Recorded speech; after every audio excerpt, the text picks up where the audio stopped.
Hi నమస్తే అండి. అంతా ఎలా ఉన్నారు? బాగున్నారా? అందరూ బాగుండాలని కోరుకుంటున్నాను. నేను కూడా చాలా బాగున్నాను. బాగోవడం అంటే ఆస్తులు అంతస్తులు ఇవన్నీ ఏమి అనుకోవట్లేదండి. కడుపు నిండా తిండి, కంటి నిండా నిద్ర, కట్టుకోవడానికి బట్టలు ఇవి ఉంటే చాలు, అందరూ బాగున్నట్టే లెక్కండి. కార్తీక మాసం కాబట్టి నాన్ వెజ్ తినం కాబట్టి వెజిటేబుల్స్ వేసి రైస్ చేసుకుంటున్నాను. పెరుగు చట్నీ చేసుకుందామని.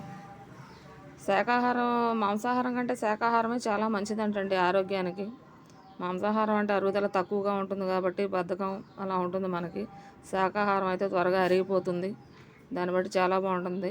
ఈ మధ్య సెలబ్రిటీస్ కూడా చెప్తున్నారు మాంసాహారం కంటే శాకాహారం చాలా మంచిది, మాంసాహారం మానేసిన తర్వాత చాలా బాగుందని.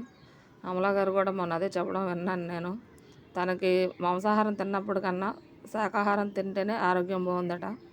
అలసట అనేది తెలియట్లేదంట. కాసేపు రెస్ట్ తీసుకోవాలి అని కూడా అనిపించట్లేదంట. అంత బాగుంటుందంట శాకాహారం తీసుకోవడం వల్ల. మనం కూడా ట్రై చేద్దాం, చేయగలమో లేదో చూద్దాం. కష్టమేనేమో, ప్రయత్నించడంలో తప్పులేదు కదా. సరేనండి, నేను రైస్ చేసుకుంటున్నాను, దాంట్లో పెరుగు చట్నీ చేసుకుంటున్నాను.